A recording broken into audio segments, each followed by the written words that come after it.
Sabemos que todas as coisas cooperam para o bem daqueles que amam a Deus, daqueles que são chamados segundo o seu propósito. Hoje nós estamos no terceiro ponto, sobre esse tema de Romanos 28 e tentando trabalhar então uma estabilidade, uma segurança para as nossas vidas, onde nós encontramos o bem supremo que Deus tem para nós, preparado para nós, reservado para aqueles que foram chamados por Ele segundo o chamado do seu propósito, e também encontramos uma promessa de gozo, de consolo, de esperança naquilo que Deus tem prometido para nós. O terceiro ponto então de hoje, dando continuidade, seria o bem supremo e consolo de Deus segundo o seu propósito. Então vamos tentar analisar isso pensando sobre essa verdade, sobre essa temática. O bem supremo e consolo de Deus segundo o seu propósito. Duas expressões que nós devemos analisar nesse texto: todas as coisas e sabemos. Então, prestar atenção nesses dois detalhes para que a gente esteja trabalhando assim, trazendo um conhecimento, uma explicação, para que esteja assim nos consolando, e também nos mostrando que bem supremo é esse onde Deus deseja nos levar para que isso se cumpra nas nossas vidas. Observe que todas as coisas inclui todas as coisas boas que Deus faz por nós, que Deus nos dá, que Deus nos concede. Mas dentro dessas coisas boas também, nós também temos que incluir aquelas coisas que são chamadas não coisas boas, ou de sofrimentos, de angústias, tribulações, perseguições, fome, nudez, perigo ou espada, e que nós experimentamos nesse tempo presente, nessa vida que nós vivemos aqui na Terra. Romanos 8,18 fala das provações do tempo presente, os sofrimentos do tempo presente. O versículo 31 do capítulo 8 de Romanos também, ele faz um questionamento: quem nos separará do amor de Cristo? Será tribulação, angústia ou perseguição, ou fome, ou nudez, ou perigo, ou espada? E no versículo 39 ele deixa claro que ele está bem certo de que absolutamente nada pode nos separar do amor de Deus que está em Cristo Jesus. Então, essas tribulações, esses sofrimentos, incluem também as frustrações relativamente menores da nossa vida. Aquelas coisas cotidianas, o carro furou o pneu, o trânsito, e os problemas de casa, os problemas do trabalho, o patrão, o funcionário. Então, todas essas coisas estão inseridas dentro dessas coisas que cooperam para o nosso bem. Isso inclui o nosso próprio pecado. Não quer dizer que Deus aprove o nosso pecado. Deus não tem prazer nos nossos pecados, Deus não aprova nenhum deles. Contudo, Deus, na sua infinita graça e bondade e soberania, Ele usa até mesmo os nossos pecados com o fim último de nos disciplinar, de nos corrigir, de nos educar, para que Ele então esteja nos levando ao seu propósito maior, ao supremo bem da nossa vida. Ele pode usar o pecado desta forma, como Ele usou na vida de Pedro, trabalhando Pedro, moldando o caráter de Pedro, a personalidade de Pedro, que se achava uma pessoa impossível de cair, impossível de pecar, e Deus então trabalhou o temperamento de Pedro, o corrigiu, o educou e fez dele um grande pastor, dizendo para ele que deveria pastorear a sua igreja. Assim como Davi também, um grande exemplo, quando caiu em pecado, nos ensinando que um homem, segundo o coração de Deus, é capaz de pecar. Mas as coisas ruins, elas que nos acontecem, elas não possuem o bem em si mesmas, elas não são boas em si mesmas. O pecado, essas tribulações e provações, elas são muito difíceis de serem enfrentadas, de serem, como se diz, viver essa experiência de dificuldade, de provação e tribulação. E nós precisamos entender que, como elas não possuem um bem propriamente em si mesmas, mas Deus usa cada uma delas dentro da sua sabedoria infinita para nos instruir, para nos educar, para nos corrigir, para nos moldar, de modo que Ele nos leve então a ser a imagem e semelhança do seu Filho.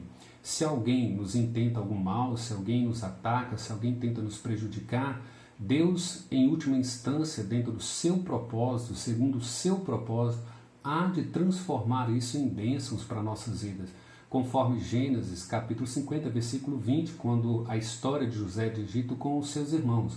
Vejam que ele vai dizer para os irmãos, não foram eles que o levaram para o Egito, mas Deus o levou para lá, para que ele pudesse conservar o seu povo com vida. Ele disse, no entanto, vocês intentaram mal contra mim, vocês tentaram me prejudicar, né? Atacaram minha vida, mas Deus transformou isso em bênção para a minha vida.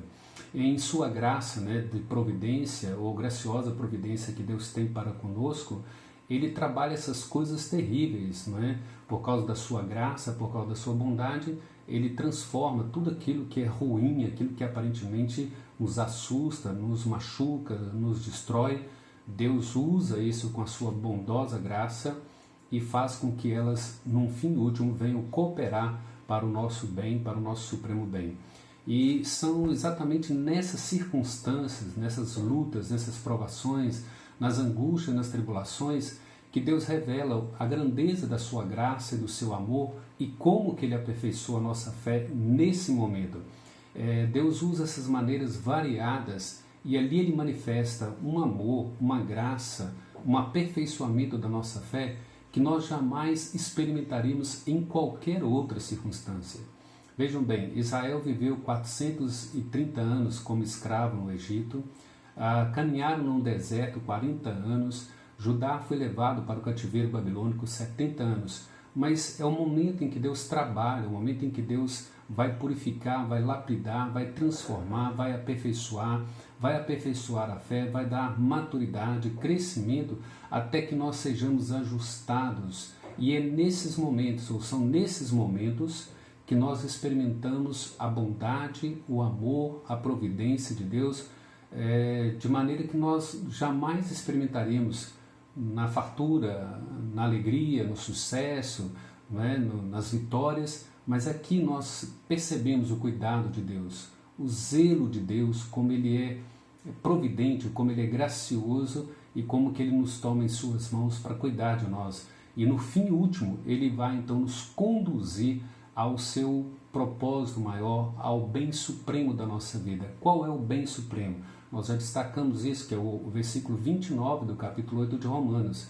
Em tudo isso, Deus está trabalhando o seu propósito, de modo que nós sejamos transformados e conformados à imagem e semelhança de Jesus.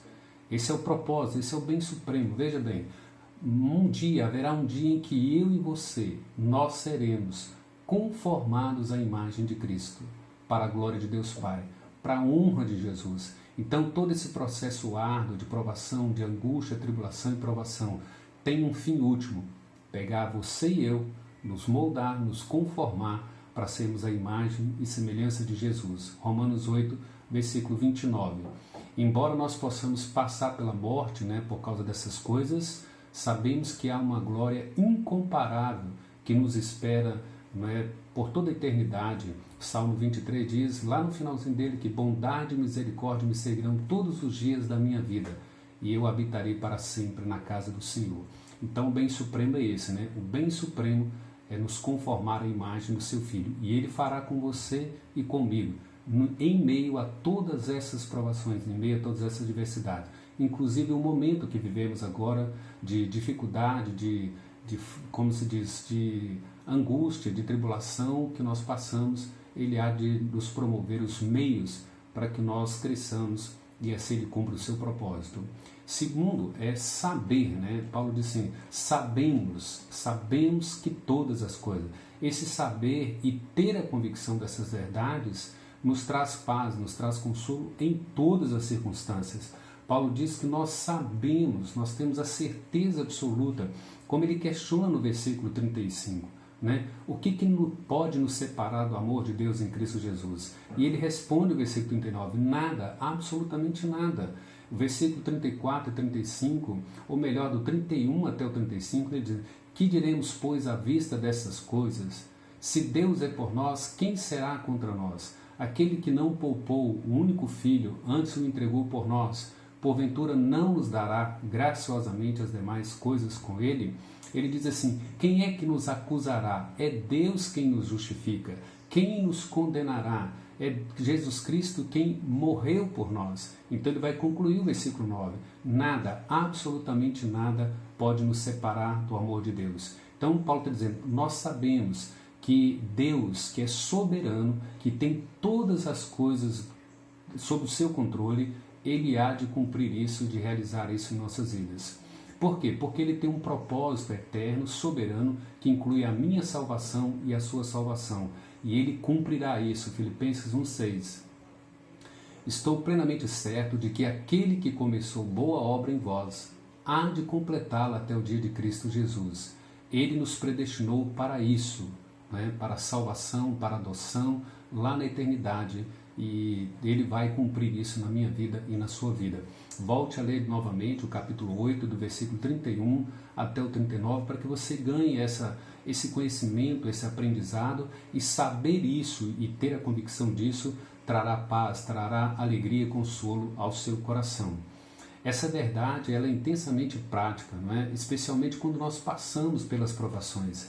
Vejam bem, uma mãe que perde um filho na mais tenra idade, ela passa por um processo de luta, e quando ela cresce, quando ela supera, lá na frente ela sabe que ela agora sabe quem é esse Deus soberano, como Jó, capítulo 42, versículos 1 e 2. Bem sei que tudo podes e que nenhum dos teus planos pode ser frustrado. Depois de perder todos os bens materiais, perder os seus filhos, perder a saúde, ele chegou a esse aprendizado, ele foi moldado, ele foi lapidado para essa certeza, para essa convicção. E ele diz que sabia que o Redentor dele estava vivo e que por certo ele iria ressuscitá-lo. Então vejam bem, aplique isso à sua vida. Confie que Deus usará cada uma dessas tribulações conforme o seu propósito para me moldar e moldar você, não é, à imagem e semelhança do Filho dele. Ele usará cada uma das angústias nos mínimos detalhes, as mais simples, as mais graves, as mais catástrofes e todas as outras coisas. Ele usará para nos moldar à imagem e semelhança do seu Filho. Vejam bem, se Deus não é soberano e se Deus não tem o controle de todas as coisas terríveis absolutamente em suas mãos, não haverá consolo, não haverá paz. Então a Bíblia nos ensina isso, né? A Escritura nos ensina que há um grande consolo, há uma grande paz em saber que esse Deus é soberano e que Ele está no controle de todas as coisas e Ele está promovendo para que todas elas cooperem para o bem daqueles que o amam e daqueles que são chamados segundo o seu propósito. A pergunta é, você acredita que esse Deus tem o controle soberano de tudo? Somente isso trará paz ao seu coração, somente isso trará consolo. Esse Deus que não poupou o Filho dele e o entregou por você lá na cruz, Ele é soberano, Ele é criador dos céus e da terra e Ele tem o controle de todas as coisas. Segunda pergunta, quais são as provas mais difíceis pelas quais você passou? Terceira, como Deus está trabalhando com elas para o seu bem supremo? Analise, reflita e observe tudo isso e peça a Deus para aplicar toda essa palavra ao seu coração.